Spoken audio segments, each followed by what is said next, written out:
Okay. If one betrothed two women with the value of a pruta.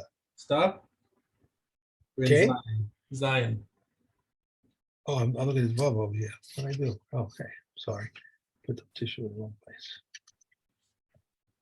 The Vav and Zion always look the same. Okay. All right, here we go. If one betroths a woman and a daughter and a woman and her sister simultaneously, they are not betrothed. It happens that there were 5 women among whom 2 sisters and one gathered a basket of figs, which were theirs and which were from Shemitah. And he said, all of them you betrothed to me with this basket, and one of them accepted it for all of them. And the Talmud said, the sisters are not betrothed. If someone betrothed with his portion, whether from the most holy offerings or offerings of lesser holiness, he is not betrothed. With the second time, whether inadvertently or intentionally, the Kiddushin is not valid. These are the words of Meir. Rabbi Yehuda says, if inadvertently the Kiddushin is not valid, if intentionally it is valid. And with Hekdesh, if intentionally the Kiddushin is valid, and inadvertently, if inadvertently it is not valid. These are the words of Meir. Rabbi Yehuda says, if inadvertently it is valid, and if intentionally it is not. If one betroths with Orla, with Chalayim of the vineyard, and with an ox which was condemned to be stoned, and a calf whose neck is to be broken, with the birds of a Mitzorah, with the hair of a Nazarite, and with the firstborn of a donkey, with meat and milk, or milk with chulin, slaughtered in the courtyard, she is not betrothed.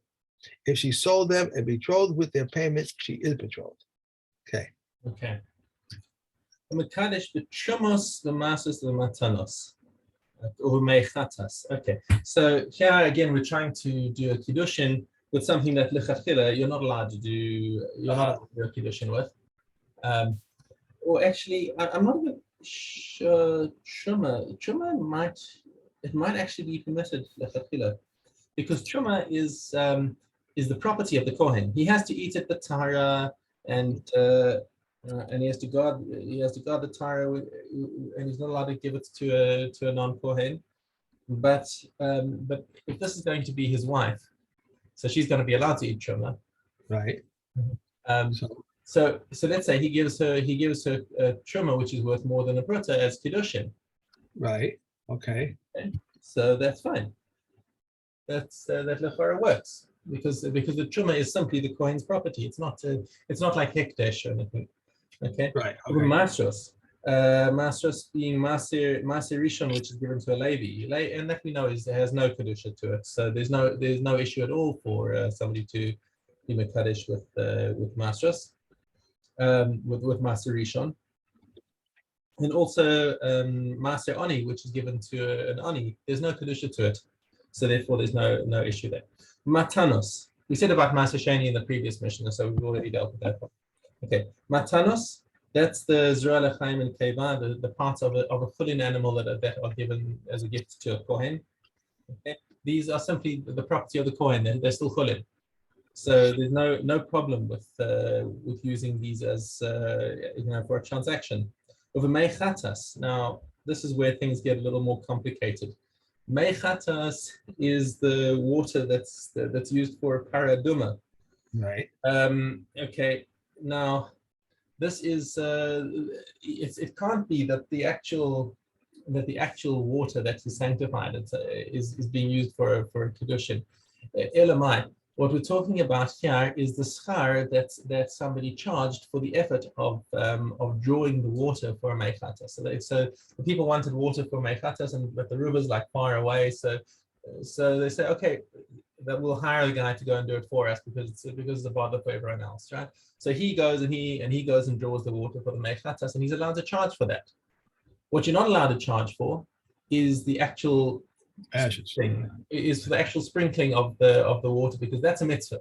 That's a mitzvah to purify people. You're not allowed to charge people for doing a mitzvah. He can't do it anyway. A non-kohen can't do it anyway, right? No. But we're just saying that you can't do that. So what is this Mishnah coming to teach us? Is that it's coming to teach us that the guy is allowed to charge that the money that he receives for his work doing the doing the drawing of the water is perfectly mutar, and he's allowed to use that to be mekadesh a woman. Whereas if somebody illicitly charged for doing a mitzvah, that's money that he should not have been allowed to charge, and that money is not allowed to be used for a Kiddushin. That's just So he's allowed to. He's allowed to. let me just look again at the parish design, just to refresh in my mind what Tovas Hana Eina Mammon.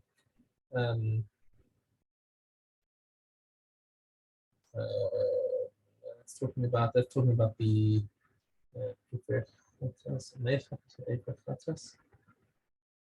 oh, hold on. There's something else that I wanted to say when I go back to the Trumos. I'll come back to that in a minute.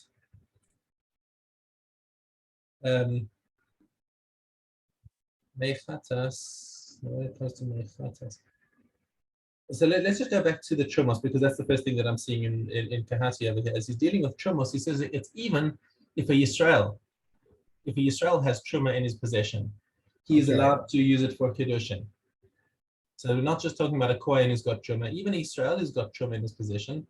There's one opinion in the Gemara that says that he can't give the Truma to the woman, but what is the one right that the Israel has over the Truma is to choose which Kohen he wants to give it to. Okay, so that's called a Tovas Hana. You have a benefit of the choice of which Kohen you're going to give the Truma to. So what's the one Amora is saying about this Mishna is that he can be mekadesh a woman with this Truma, even though she knows she's going to have to give it to a Kohen. And that's the Tovas Hana is worth more than a pruta, and he can be mekadesh with that Tovas Hana. So it's a kind of ephemeral benefit that she's getting from this for her Kiddushin, and this Amora says that it's okay. But the maskana of the Gemara and most Mefarshim is not like Ula in the Gemara, that because Tovas Hana is not actually considered monetary value. So therefore, if a Yisrael tried to be mekadesh a woman with trumas and mastros that he separated, it's not a Kiddushin. So wait, the shiach gives the truma to the woman, and she's going to pick which kohen to give it to. Yeah. Correct? And then he's in mekadesh with that truma. Right. All right. So Ula says that's good, but everyone else says no. That's not really considered a monetary value. It's a nice kavod that you can choose which kohen you're going to give it to, but that's not something that you can eat. But that's a kohen that she's going to marry. No. We're talking about Yisrael is marrying her. Yisrael is saying harat mekudeshes li b'trumazo. Okay. And she's saying, well, thanks very much, but like it's all very nice that I can give it to the kohen of my choice, but that's not something I can eat. And that's what the majority of people say. So what are we learning? Afilu Yisrael is that's talking about Yisrael whose grandfather was a Kohen, and he's inherited the Truma. So it actually does have a monetary value, which he's allowed to sell it to Kohanim at the value of Truma. So the thing it says he gave the women from Maisa Rishon and from Maisa Ani the tithe for and the 6th year of the sabbatical year, the 3rd and the 6th, which is given to the poor. Yeah. Okay. All right. Now I want to get back to the Meichatas because we didn't get that 100% clear. Okay. So now Meichatas for para. Okay. So the Gemara explains that this is where he was mekadesh with the money that he received for the act of drawing the water or of bringing the ashes from one place to another place. So he went and traveled and brought the ashes for the people of his town. Okay, because there's an effort in here. He's allowed to claim a fee for his effort. Okay, but for the actual sprinkling of on Tameim or or on the water, you're not allowed to take payment for this, as I said, because this is just a mitzvah. This is the act of doing the mitzvah. And the payment is only for carrying So that's ashes in one hand and the water in the other hand, so to speak. It I'm can't sorry? be mixed together. The payment is for carrying the water in one hand, the ashes in the other hand, and then By the way, together. I'm going to pick you out on a detail over there. You can't do that. You can't carry the water in one hand and the ashes in the other, because the person who's filling the water has got to keep his das on the water the entire time. If he does any other malacha while he's involved Right, in water, I forgot, right. So he's carrying the water and he's carrying the ashes, but how is he doing it then if he has So to? he's not. We're talking two separate cases. Fred is bringing the water and Joe is bringing the ashes. Okay, all right. So he has to pay. Each of them can charge for their effort. And Right. that money can be used to do Kaddish a woman. But if they charged illicitly for the act of putting the ashes into the water or for the act of sprinkling on people, that is money that is not allowed to take. And therefore, if he's Kaddish a woman with that money, it's not a Kiddushin. You're right. I mean, I know you're right. I don't remember where we learned it, but I don't remember learning that you can't have your das off of what you're doing when it comes to the mekata. It's got to be on that one item and that's it. Where was that? It's in Masechus Para. Okay. Okay. Ha'omer lechavero. So a guy says to his friend, Teva kadesh li isha plonis. So he says to his buddy, I've had my eye on this woman, but I can't get out to do it. Will you do me a favor and go and give her a Kiddushin? So his shaliach goes and says, wow, this is a nice lady. And he says to her, well, will you marry me? So he violates his own shlichus, mekudeshes. But so it was a nasty thing to do to his friend. But if she accepted the Kiddushin knowing that she's marrying the shaliach, that's her choice, and that is effective. Okay, he's going to have a lot of explaining to do afterwards. Okay, even if you say that had she known, if so basically he concealed from her his shlichus and said, listen, I want to marry you. If she had known that the other guy had sent him, she would have preferred to marry the other guy. It doesn't matter. The fact that she consented to marry this guy means that it's a Kiddushin. V'chein ha'omer le'isha, ha'rei at mekudeshes li la'achar 30 yom. Uva acher. Okay, so a similar, well, not really a similar case, but just except in the fact that somebody else got in and married her first. So a man says to a woman, for whatever reason, this is your Kiddushin for after 30 days time. It'll be effective in 30 days time. So he gives her the money or the ring and she accepts it, but the timer starts ticking and she's only going to be married in 30 days. So another guy comes and says, what? Somebody put a delay in his Kiddushin, let me jump in and gazamp him. So he comes to her and says, listen, why don't you rather marry me? She says, okay. So she accepts a Kiddushin from him. The Kiddush is the Shani, so the second guy wins because his Kiddushin is effective now, whereas the first guy is only effective later, which means that it now is no longer a Kiddushin. And presumably she'd have to return it to him, but it wasn't a Kiddushin because the other guy got in first. Bas Yisrael lekohen. If she is a Bas Yisrael, marrying a Kohen, that is 100% fine. So even if the second guy himself is a Kohen, Tochal the Truma, she's allowed to eat Truma, no problem, because the first marriage never happened. It's not that she's considered like divorced. She never was married to the first guy. Anyway, right. Okay. So he confuses his lashon. He says both from now and in 30 days. So now we have a safek. So now we're not sure if she's married to Fred or Joe. Okay. Mekudeshes, the Eina Mekudeshes. So she's married and she's not married. So is she married to Fred or Joe? Bas Yisrael, the Kohen, or Bas Kohen Yisrael, lo tochal b'truma. And whether whatever the case is, she's not allowed to eat truma at this point because we don't know who she's married to. And presumably she would have to get a get from both husbands. Okay. Okay. Ha'omer la'isha. So if a man says to a woman, "Harei at mekudeshesli al menas she'etein lach masayim zuz," says this, I'm giving you a pruta now, for your Kiddushin on condition that I'm going to give you 200 zuz. Okay, so immediately she is Mekudeshes, she becomes his wife, but who Yitain, and he's obligated to give her 200 zuz. That so she's Mekudeshes from now, as long as he does keep his condition and gives her the 200 zuz. So even though like we will only see the fulfillment of the condition later, the Kiddushin is effective from now, unless he fails, unless it turns out that he fails to give her the 200 zuz, in which case the Mafreya will see that the Kiddushin is invalid. And this says within 30 days, because that's what he said to her, right? Well, that's the next case. Right. If he puts a time limit on giving the 200 zuz, so if you didn't have a time limit, the only thing that could stop him from giving from fulfilling the condition is if he dies. Right. Before he does it. Right. So if he dies before he gives her the 200 zuz, then it turns out that his condition wasn't fulfilled, then she wasn't Mekudeshes and she can marry a Kohen.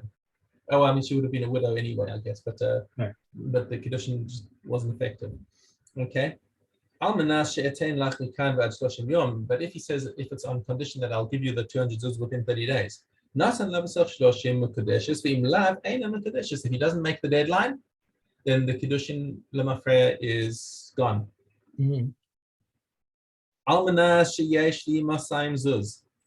Okay. If he makes a Kiddushin on condition that I've got 200 zuz in my bank account,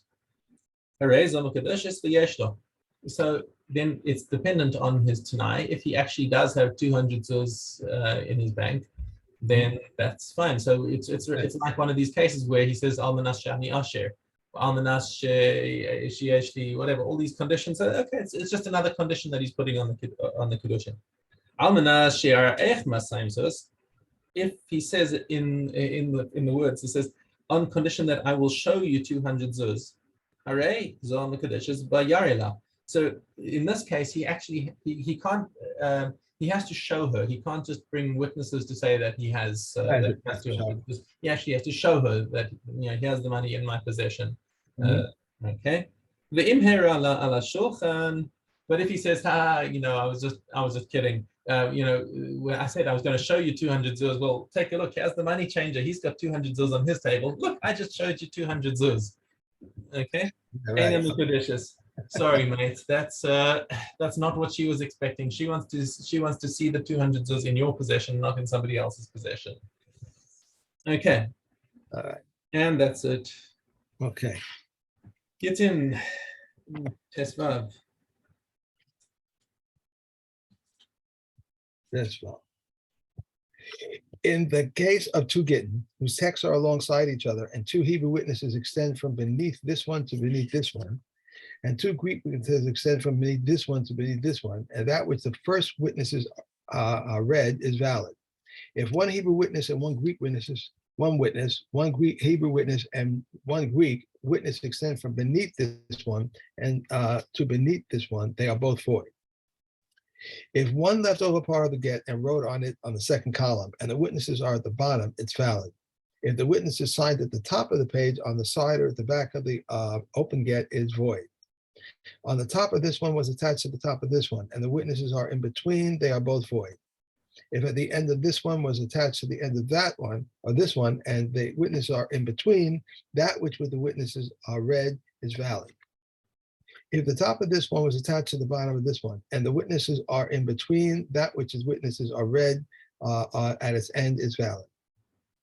A get whose writing is in Hebrew and whose witnesses are in Greek and its witnesses in Hebrew, one witness in Hebrew and one witness in Greek, for one which has the writing of the scribe and the witness is valid.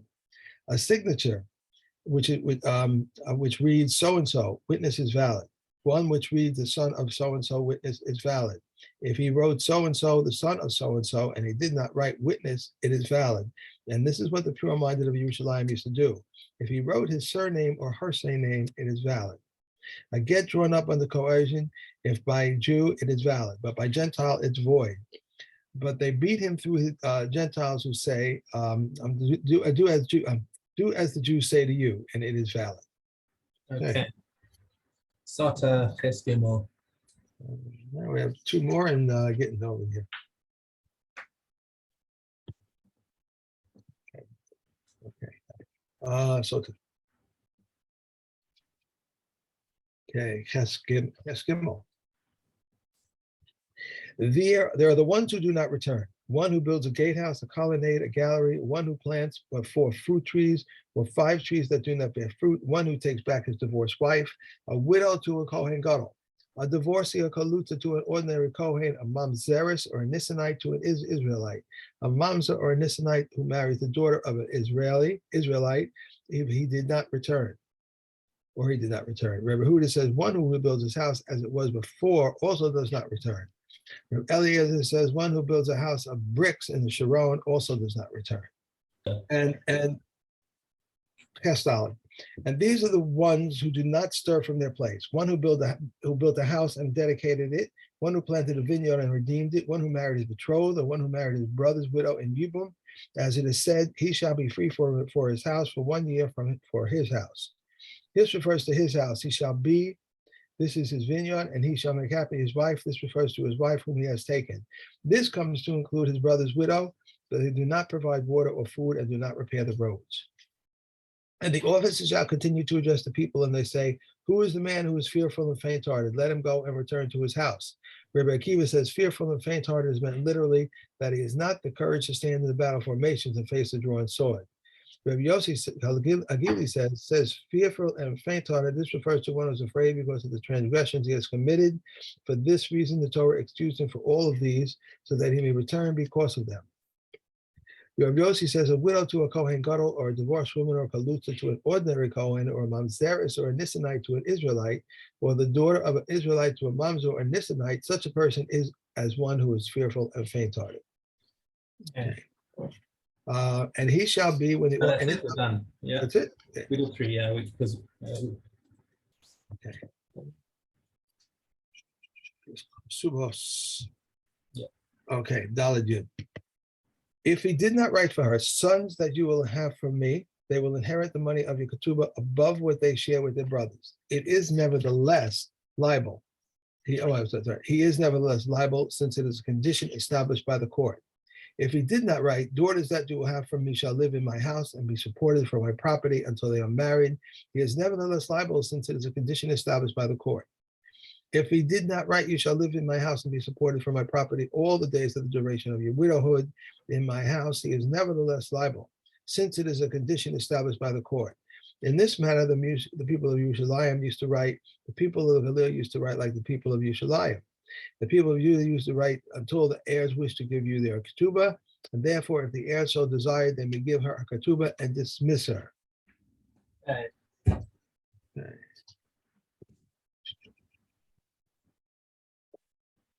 And we have here. Shabbos. We may neither stuff a camel nor cram it, but we may put food into its mouth. We may not fatten calves, but we may put food into their mouths. We may put food into the mouths of fowls, and we may put water into bran, but we may not knead it. We may not place water before bees or before doves that are in a dovecote, but we may place water before geese and chickens and before Herodian doves. We may cut up gourds before cattle, or a carcass before dogs. And Rabbi Yehuda says it was not yet a carcass prior to the Shabbos. If it was prohibited, it is prohibited, since it is not something that was prepared. We may annul vows on Shabbos, and we may seek release from vows for things that we necessary for the Shabbos. We may stop up a window. We may measure a patch or a mikvah. An incident occurred in the days of Reb Tzadok's father and in the days of Abba Shaul ben Batnis, that they stopped at the window with an earthenware jug and tied a cup with a rush to ascertain whether a vat had an aperture of a handbreadth or not. And from their words, we learned that we may stop up, measure, and tie on Shabbos. Shabbos, and tomorrow is Erevin. Erevin. Oh, well, that's a tough one. Okay. I'm not saying the other ones are easy. Okay. Mikvos. Sorry? Mikvos. Mikvos. Okay. A Tame person went down to immerse himself, but there is doubt whether he immersed himself or he did not immerse himself, or alternatively, whether if he definitely did immerse himself, there is a doubt whether there was a 40 saw of water or not. Or alternatively, there were two mikvos, one containing 40 saw and the other not. He immersed himself in one of them, but doesn't know which one. These doubtful cases are judged. If a mikvah The was judge Tame. Tame, I'm sorry, a judge Tame. If a mikvah was measured and found lacking all ritually poor foods that were prepared on its basis, heretofore, whether in a private domain or in a public domain, are Tame. In regard to what these words said, only in the case of severe tumah. But in the case of mild tumah, for instance, one who ate Tame foods or drank Tame liquids, or one whose head whose head and greater part of the body entered into drawn water, or 3 lugim of drawn water fell over his head, and greater part of his body, if he went down to immerse himself, but there is a doubt whether he immersed himself or he did not immerse himself, or alternatively, even if he did immerse himself, there is doubt whether there were 40 saw of water or not, or alternatively, there were 2 mikvos, one containing 40 saw and the other not. If he immersed himself in one of them but does not know which one, these doubtful cases are a judge tahor. Right. So this is the difference between Safek D'Oraisa and Safek D'Rabbanan, because with what the Tumah Chamura is a Tumah D'Oraisa. But all these cases over here that we listed in this Mishnah are cases of Tumah D'Rabbanan. So they say, okay, so if we have a Safek in it, it's a Safek D'Rabbanan, which you say Lekula. So therefore he becomes Tahor. Reb Yossi declares him tummy. But Reb Yossi says anything that has a chazaka of tumah is forever in its disqualified state until it is known that it became tahor. However, a doubtful case of whether he became tummy or whether he caused tumah is a judge tahor. Okay. So, these are the cases of doubt pertaining to drawn water that the sages declared tahor. There is a doubt whether it fell into the mikvah or it did not fall, or alternatively, if it definitely did fall, there's a doubt whether there were 40 saw in the mikvah or whether there was not. Or alternatively, there were 2 mikvahs, one containing 40 saw and the other not, and it fell into one of them, but he does not know into which one it fell. These doubtful cases are a judge tahor because there is something on which to depend. But if they each contain less than 40 saw and it fell into one of them, he does not know into which one it fell. This doubtful case is a judge tameh because there is nothing to depend on.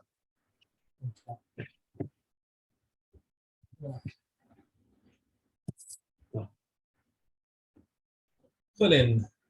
I hear my wife's making a smoothie. As soon as that blender goes on, it's Going to celebrate, are you? yeah. All may slaughter, and all their slaughtering is valid, except a deaf mute, one who is mentally deranged, and a minor, lest they bungle their slaughtering. But any of these who slaughter with others watching them, and the slaughtering is valid. That which is a Gentile slaughters is nevela and defiles by carrying. If one slaughters at night, and similarly, if a blind man slaughters, his slaughtering is valid. If one slaughters on the Sabbath or on Yom Kippur, even though he's liable to pay with his life, his slaughtering is valid. If one slaughters with a hand sickle or a flint or with a reed, his slaughtering is valid. And all may slaughter, and we may always slaughter, and we may slaughter with anything except with a harvesting sickle, a saw, teeth, or nail, because they strangle. If one strangles with a harvesting sickle, issuing a forward motion, Beit Shammai declares it invalid, and Beit Hillel declares it valid. If they are smooth out its teeth, it is like a knife. If one slaughters within the top ring and leaves over a hairbreadth along its entire circumference, its slaughtering is valid. But Yossi by Yudah says a hairbreadth along the greater part of its circumference. Okay. I don't know why today, but I couldn't help reading about the blind person. Did you ever see Young Frankenstein?